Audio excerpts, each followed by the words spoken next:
Hello विद्यार्थियों, target with लक्ष्य की इस नई वीडियो में आप सभी का स्वागत है। तो पृष्ठ रसायन के इस लेक्चर में अब आप लोग यहाँ पर पढ़ेंगे कोलाइडी कणों पर आवेश के बारे में। जो कोलाइडी कण होता है उस पर जो है या तो फिर धनायन अधिशोषित होता है या फिर जो है उस पर ऋणायन अधिशोषित होता है। तो अगर किसी कोलाइडी कण पर धनायन जो है अधिशोषित होगा तो इसका मतलब वो कोलाइडी कण जो है कैसा हो जाएगा, धनावेशित हो जाएगा। और अगर किसी कोलाइडी कण पर जो है ऋणायन जो है अधिशोषित होता है तो वो कैसा हो जाएगा, फिर वो ऋणावेशित हो जाएगा। तो ये पॉइंट याद रखिएगा। तो वही यहाँ पर बताया गया कि कोलाइडी कण जो है या तो धनावेशित होते हैं या फिर ऋणावेशित होते हैं। कोलाइडी कणों पर यह आवेश जो है धनायन या फिर ऋणायन के प्राथमिक अधिशोषण के कारण आता है। तो ये पॉइंट याद रखिएगा। अगर यहाँ पर कोलाइडी कण पर धनायन अधिशोषित होगा तो वो धनावेशित हो जाएगा, अगर ऋणायन अधिशोषित होगा तो वो यहाँ पर ऋणावेशित हो जाएगा। और इसके अलावा इसमें बताया गया कि अधिशोषण जो है उस आयन का होता है जो यहाँ पर सम आयन होता है। ये मुख्य पॉइंट है, याद रखिएगा कि अधिशोषण जो है उस आयन का होता है जो यहाँ पर सम आयन होता है तथा वो जो है अधिकता में उपस्थित होता है। तो ये पॉइंट इसके बारे में याद रखिएगा। अब इसका एग्जाम्पल ध्यान दीजिए तो आपको यहाँ पर ये बहुत ही आसानी से समझ में आ जाएगा। जैसे कि यहाँ पर ध्यान दीजिए, अब यहाँ पर हम लोग एग्जाम्पल में यूज करेंगे फेरिक क्लोराइड का, यानी कि FeCl3 का। अगर इसका हम लोग जल अपघटन करें तो जल अपघटन करने के लिए यहाँ पर हम लोग यूज करेंगे 3H2O। तो इसका आपको करना है जल अपघटन। तो जल अपघटन करने के लिए ध्यान दीजिए यहाँ पर लिया गया था FeCl3, ये लिया गया यहाँ पर FeCl3। तो इसका मतलब ध्यान दीजिए आप FeCl3 को किस प्रकार से लिख सकते हैं, आप इस प्रकार से लिख सकते हैं यहाँ पर Fe। इसके अलावा ध्यान दीजिए Cl3 है तो Cl3 को आप इस प्रकार से लिख सकते हैं Cl, Cl और Cl। इस प्रकार से यहाँ पर Cl3 थे तो इस प्रकार से लिख देंगे। इसके अलावा ध्यान दीजिए यहाँ पर H2O कितने हैं, 3 हैं।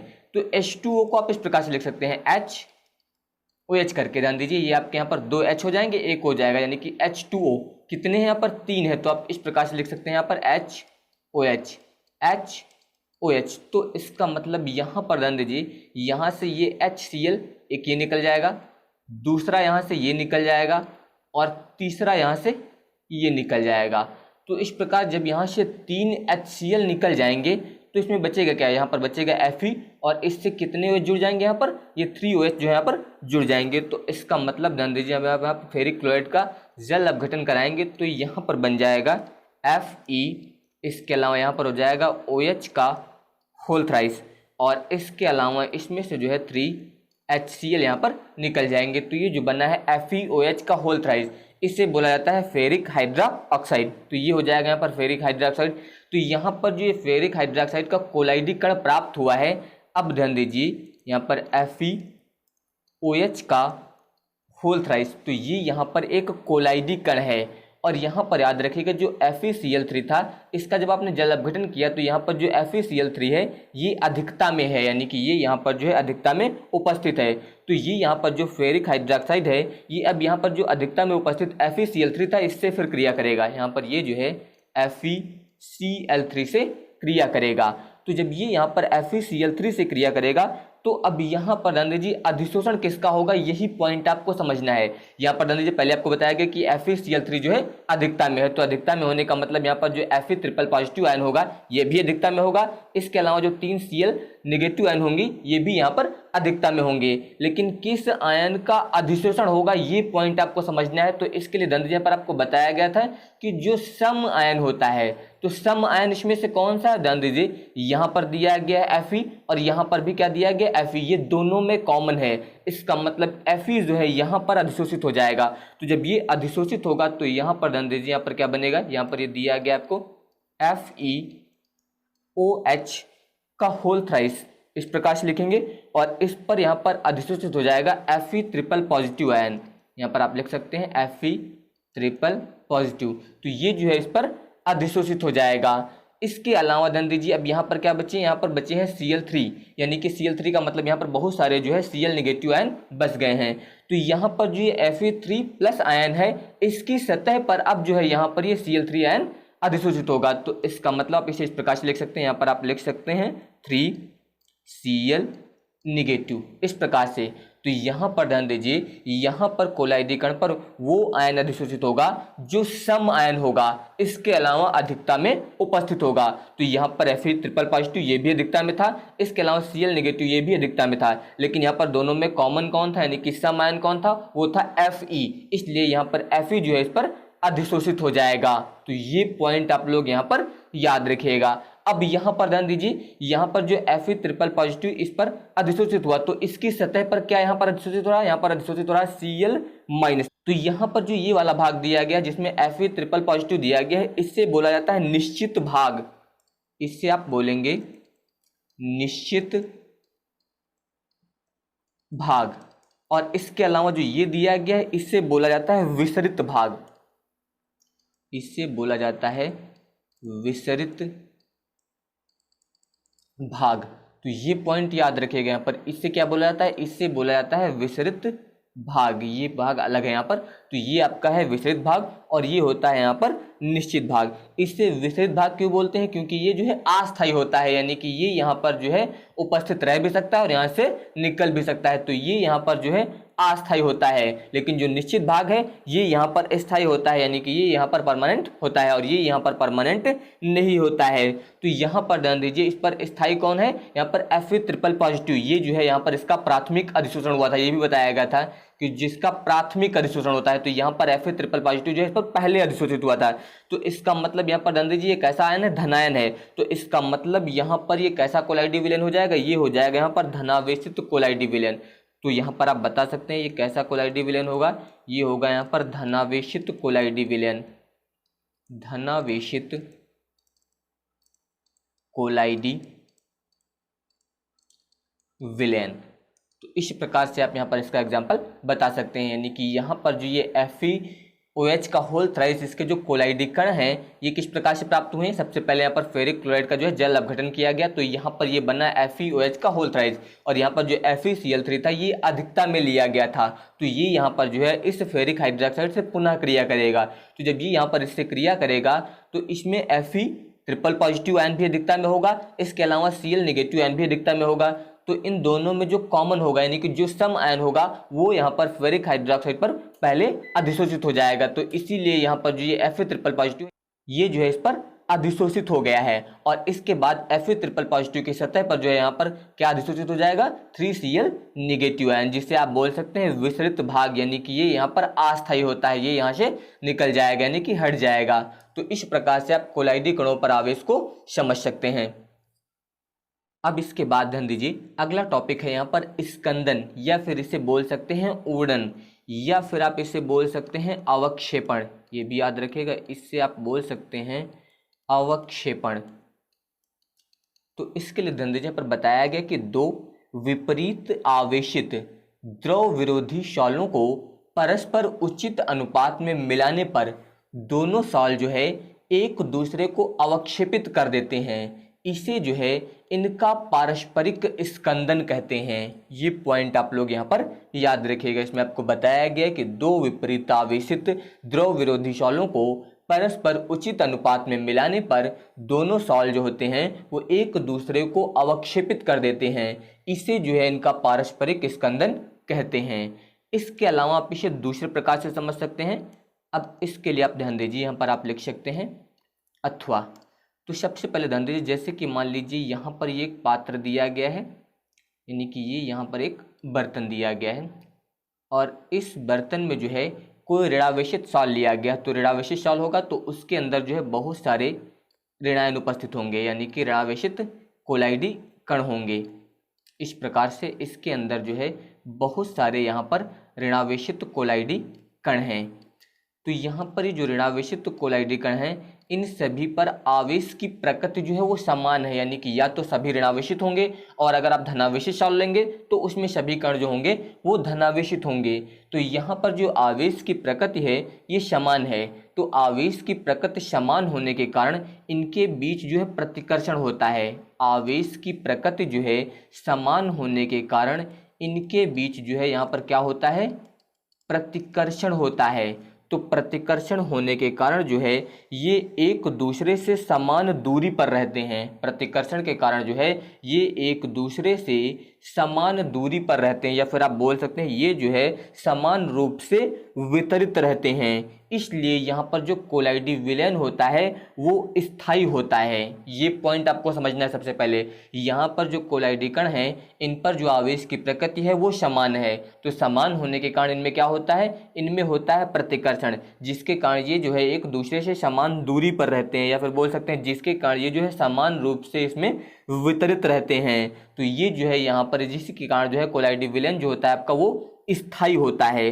तो यहाँ पर कोलाइडी विलयन जो होता है वो क्या होता है, स्थायी होता है। तो सबसे पहले यहाँ पर क्या करना है, सबसे पहले यहाँ पर जो इन कणों पर आवेश है इसको आपको समाप्त करना है, यानी कि इनके आवेश को जो है आपको किसी भी विधि द्वारा समाप्त करना है। जब आप इन आवेश को यहाँ पर समाप्त कर देंगे तो ये क्या हो जाएंगे, फिर उदासीन हो जाएंगे। जब आप यहाँ पर आवेश को समाप्त करेंगे तो ये उदासीन हो जाएंगे, और उदासीन होने के कारण इनके बीच का जो प्रतिकर्षण होगा वो समाप्त हो जाएगा, और ये आपस में जुड़कर जो है यहाँ पर गुच्छा बना लेते हैं, या फिर बोल सकते हैं आप एक बड़ा कण बना लेते हैं। यानी कि सबसे पहले जो आपको इनका आवेश समाप्त करना है। जब आप आवेश समाप्त कर देंगे तो इनके बीच का जो प्रतिकर्षण है वो समाप्त हो जाएगा, और ये जो है जुड़कर एक बड़ा कण बना लेंगे, और यहाँ पर जो है अवक्षेपित होकर इस तली में बैठ जाएंगे। यहाँ पर क्या करेंगे, ये बड़ा कण बनाएंगे और अवक्षेपित होकर जो है यहाँ पर इसमें नीचे बैठ जाएंगे। पहले ध्यान दीजिए नीचे नहीं बैठे थे, ये समान रूप से वितरित थे, बाद में जो है बड़ा कण बनाकर इसमें नीचे बैठ जाएंगे। तो यह प्रक्रम जो है क्या कहलाता है, स्कंदन कहलाता है, या फिर आप बोल सकते हैं अवक्षेपण कहलाता है, या फिर आप बोल सकते हैं ऊडन कहलाता है। तो इस प्रकार से भी आप इसे समझ सकते हैं। अगर आप लिखना चाहें तो किस प्रकार से आप बताएंगे, आप बताएंगे यहाँ पर कि कोलाइडी कणों पर, कोलाइडी कणों पर समान आवेश होने के कारण, समान आवेश होने के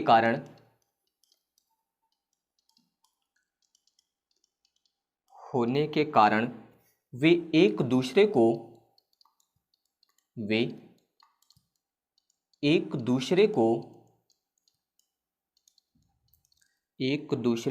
प्रतिकर्षित करते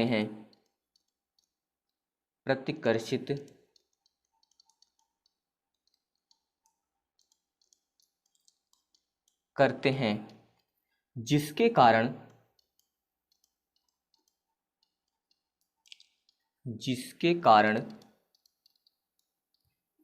वे समान रूप से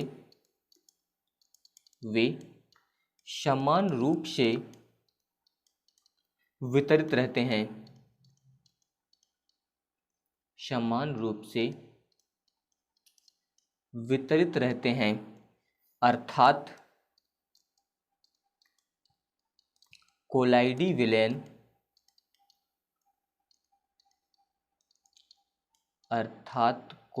विलयन स्थायी होता है,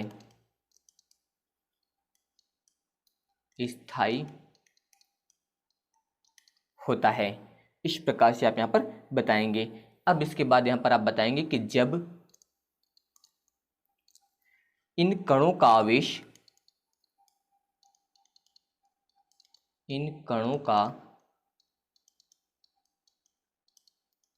आवेश किसी भी विधि द्वारा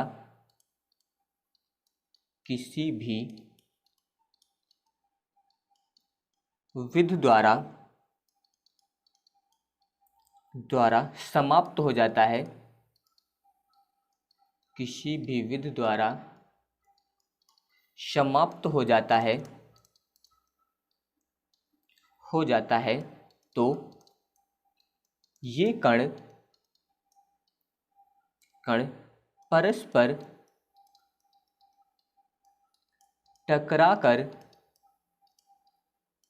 बोल सकते हैं, या फिर बोल सकते हैं जुड़कर बड़े कण बना लेते हैं, टकराकर बड़े कण बना लेते हैं, तथा अवक्षेपित होकर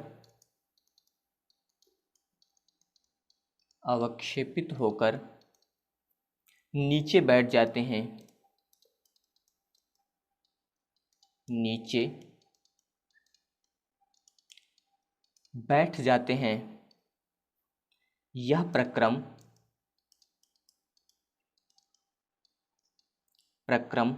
स्कंदन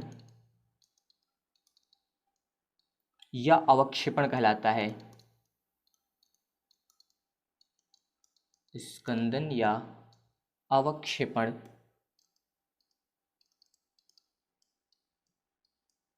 कहलाता है। तो इस प्रकार से भी आप जो है यहाँ पर इसके बारे में बता सकते हैं। तो ये आप लोग याद रखिएगा, यहाँ पर स्कंदन तभी होगा जब आप यहाँ पर जो ये समान आवेश था इसको आप समाप्त कर देंगे, यानी कि किसी भी विद्युत द्वारा जब आप यहाँ पर इसे समाप्त कर देंगे तो आवेश समाप्त कैसे होगा। जैसे कि यहाँ पर ऋणावेशित कण है, जब आप इसमें धनावेशित कण को लाएंगे, यानी कि जो धनावेशित कण आएगा तो इस ऋणावेशित कण को क्या करेगा, उदासीन कर देगा। तो हमेशा ध्यान दीजिए, अगर यहाँ पर ऋणावेशित कण दिए गए हैं तो इसके विपरीत आयन जो होगा, जैसे कि धनायन जब आएगा तो ये यहाँ पर इसको उदासीन कर देगा। अगर मान लीजिए यहाँ पर धनावेशित कण दिए गए होते तो यहाँ पर जब ऋणायन आएगा तो वो उसे उदासीन कर देगा। तो हमेशा यहाँ पर याद रखिएगा कि विपरीत प्रकृति का आयन जो है वो यहाँ पर स्कंदन करेगा। तो ये पॉइंट आप लोग यहाँ पर याद रखिएगा। अगर यहाँ पर आप एग्जाम्पल की बात करें तो अब ध्यान दीजिए, यहाँ पर एग्जाम्पल में आप बता सकते हैं उदाहरण, जैसे कि यहाँ पर हम लोग बात करें AgI की, AgI इस प्रकार से आप लिख सकते हैं, और यहाँ पर Ag+, तो ये दिया गया है आपको यहाँ पर धनावेशित कण। तो इसका स्कंदन तब होगा जब यहाँ पर जो है I नेगेटिव आयन आएगा। तो जब I नेगेटिव आयन आएगा तो ये यहाँ पर जो है इसको समाप्त कर देगा, यानी कि इसे उदासीन कर देगा। तो ये यहाँ पर बन जाएगा 2AgI। इस प्रकार से यहाँ पर ये क्या बन जाएगा, 2AgI, यानी कि ये यहाँ पर इसे उदासीन कर देगा और यहाँ पर एक बड़ा कण बन जाएगा। तो ये पॉइंट आप लोग यहाँ पर याद रखिएगा। अब इसके बाद ध्यान दीजिए, अगला टॉपिक है हार्डी-सुलजे नियम। ये बहुत ही इंपॉर्टेंट है, तो इसे आप अभी से इंपॉर्टेंट नोट कर लीजिए। यहाँ पर हार्डी और सुलजे ये दो अलग अलग वैज्ञानिकों के नाम हैं। तो आपको स्कंदन के बारे में बताया गया, जैसे कि मान लीजिए कोई ऋणावेशित कण है तो उसका स्कंदन कौन कर सकता है, धनायन कर सकता है। अगर मान लीजिए कोई धनावेशित कण दिया गया है तो उसका स्कंदन कौन कर सकता है, ऋणायन कर सकता है। यानी कि यहाँ पर जो है विपरीत प्रकृति का आयन जो है वो स्कंदन करता है। तो जो आयन यहाँ पर स्कंदन करता है उससे बोला जाता है स्कंदक आयन। याद रखिएगा, जो आयन यहाँ पर स्कंदन करता है उससे बोला जाता है स्कंदक आयन, स्कंदक आयन। ये पॉइंट याद रखिएगा, उससे क्या बोला जाता है, स्कंदक आयन। या फिर आप बोल सकते हैं ओड़ी कर्मक आयन, स्कंदक आयन, या फिर आप उसे बोल सकते हैं ओड़ी कर्मक आयन। तो यहाँ पर जो स्कंदक आयन होता है इसकी संयोजकता जितनी ज़्यादा होगी, याद रखिएगा, इसकी संयोजकता जितनी ज़्यादा होगी ये जो है यहाँ पर इसकी स्कंदन क्षमता भी उतनी अधिक हो जाएगी। ये जो है हार्डी-सुलजे का नियम है। इन्होंने ध्यान दीजिए क्या बताया था, लिखा गया यहाँ पर कि इस नियमानुसार विपरीत आवेशित आयन, विपरीत आवेशित आयन यानी कि स्कंदक आयन की संयोजकता जितनी अधिक होती है कोलाइडी विलयन के लिए इसकी स्कंदन क्षमता जो है उतनी ही अधिक होती है। तो ये पॉइंट याद रखिएगा यहाँ पर कि जो स्कंदक आयन होता है यानी कि जो विपरीत आवेशित आयन होता है उसकी संयोजकता जितनी अधिक होती है कोलाइडी विलयन के लिए उसकी स्कंदन क्षमता भी जो है उतनी ही अधिक होगी। अगर यहाँ पर हम लोग एग्जाम्पल की बात करें तो जैसे कि यहाँ पर ध्यान दीजिए, अगर हम लोग ऋणावेशित साल की बात करें तो आप यहाँ पर लिख सकते हैं ऋणावेशित सॉल, या फिर आप बोल सकते हैं कोलाइडी विलयन। तो ऋणावेशित सॉल का स्कंदन, ऋणावेशित सॉल का स्कंदन करने की क्षमता का क्रम। तो इसके लिए ध्यान दीजिए, जैसे कि मान लीजिए आपको दिया गया है Al ट्रिपल पॉजिटिव, इसके अलावा दिया गया है Ba डबल पॉजिटिव, इसके अलावा दिया गया है Na पॉजिटिव। तो यहाँ पर ध्यान दीजिए सॉल कैसा है आपका, ऋणावेशित है, तो इसके विपरीत आयन ही जो है इसका स्कंदन करेगा। तो ये अगर ऋणावेशित सॉल है तो इसका यहाँ पर स्कंदन कौन करेगा, धनायन करेगा। तो अब यहाँ पर ध्यान दीजिए, इसमें दिया गया है Na पॉजिटिव, यहाँ पर इसकी संयोजकता केवल एक है, यानी कि एक ही प्लस है, तो इसकी स्कंदन क्षमता कितनी होगी, कम होगी, क्योंकि ये यहाँ पर जो है एक ही कण का जो है यहाँ पर स्कंदन कर सकता है। इसकी संयोजकता 2 है तो ये यहाँ पर जो है 2 कणों का स्कंदन कर सकता है। इसकी संयोजकता 3 है तो ये 3 कणों का स्कंदन कर सकता है, यानी कि यहाँ पर जो Al ट्रिपल पॉजिटिव है इसकी संयोजकता सबसे अधिक है, तो इसकी स्कंदन क्षमता भी सबसे अधिक हो जाएगी। ये आप लोग याद रखिएगा कि ये जो है यहाँ पर 3 कणों का स्कंदन कर सकता है, यानी कि इसकी संयोजकता अधिक है, इसलिए इसकी स्कंदन क्षमता भी अधिक होगी। तो सबसे अधिक स्कंदन क्षमता यहाँ पर Al ट्रिपल पॉजिटिव की हो जाएगी, और यहाँ पर सबसे कम स्कंदन क्षमता किसकी होगी, Na प्लस यानी कि Na पॉजिटिव की होगी। वही आपको बताया गया था यहाँ पर कि विपरीत आवेशित आयन की संयोजकता जितनी अधिक होगी कोलाइडी विलयन के लिए इसकी स्कंदन क्षमता जो है उतनी ही अधिक होगी। इसके बाद ध्यान दीजिए यहाँ पर अगला एग्जाम्पल, अगर यहाँ पर हम लोग धनावेशित सॉल्व की बात करें तो आप लिख सकते हैं यहाँ पर धनावेशित सॉल्व का स्कंदन करने की क्षमता का क्रम। तो यहां पर ध्यान दीजिए, अगर यहां पर हम लोग बात करें FeCN का होल 6, यहां पर आप लिख सकते हैं 4- इस प्रकार से। इसके अलावा PO4 ट्रिपल माइनस, और यहाँ पर इसके अलावा प्रयोग करेंगे SO4 डबल माइनस, और यहाँ पर आप ले सकते हैं Cl-। तो अब की बार ध्यान दीजिए यहाँ पर किस सॉल्व की बात हो रही है, धनावेशित सॉल्व की बात हो रही है। तो धनावेशित सॉल्व की बात हुई है तो इसका स्कंदन जो है यहाँ पर ऋणावेशित आयन ही करेगा। तो ऋणावेशित आयन यहाँ पर ध्यान दीजिए लिया गया है Cl नेगेटिव, तो इसकी संयोजकता केवल एक है, तो इसकी स्कंदन क्षमता भी कम होगी। इसके अलावा यहाँ पर इसकी संयोजकता 2 है तो इसकी स्कंदन क्षमता जो है वो Cl नेगेटिव से अधिक होगी। इसके बाद PO4 ट्रिपल माइनस दिया गया तो इसकी संयोजकता इससे भी अधिक है, तो इसकी स्कंदन क्षमता और भी अधिक हो जाएगी। और यहाँ पर दिया गया है 4- तो ये यहाँ पर 4 कणों का स्कंदन कर सकता है, तो सबसे अधिक स्कंदन क्षमता यहाँ पर इसकी हो जाएगी।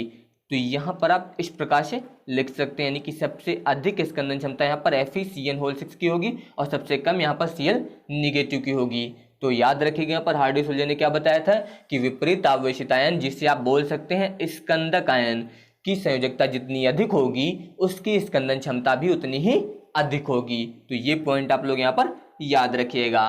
तो अगर आप सभी को ये वीडियो पसंद आया हो तो इस वीडियो को लाइक, शेयर और हमारे इस चैनल को सब्सक्राइब जरूर करिएगा। धन्यवाद।